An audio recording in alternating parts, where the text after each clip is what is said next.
ছোট বাচ্চারা গ্রামার পারে না, কিছু পারে না, ইংলিশ বলে কেমনে? বাচ্চারা শিখে অডিও ভিজুয়াল লার্নিং বলে এটাকে। অডিও ভিজুয়াল লার্নিং মানে কি?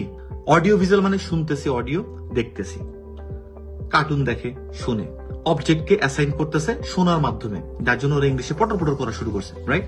কিভাবে জিনিসটা হয় তোমাদের আমি একটা নর্মাল জিনিস দেখাই। আমি যদি তোমাকে দেখাই, দেখো এই যে এটার ইংলিশটা কি বলো তো?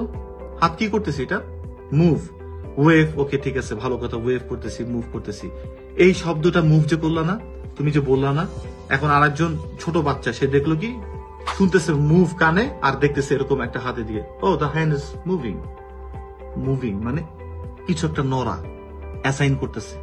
আর তুমি যদি এটাই পড়ো, মুভ মানে নড়া, মুভ মানে নড়া, মুভ মানে নড়া, মুভ মানে নড়া, মুভ মানে নড়া, নড়া ইংলিশ মুভ, মরা নড়া ইংলিশ মুভ, তাহলে ইংলিশে কি বলে? এই হলো আর একটা শিক্ষা।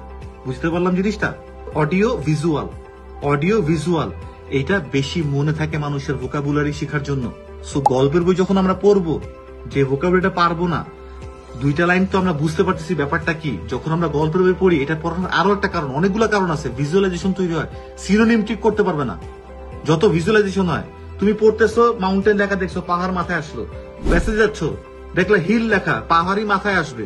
ভিজুয়ালাইজেশন সিনোনিমকে ট্রিক করতে দিবে না, সিনোনিমকে, প্যারাফ্রেজকে ট্রিক করতে দিবে না।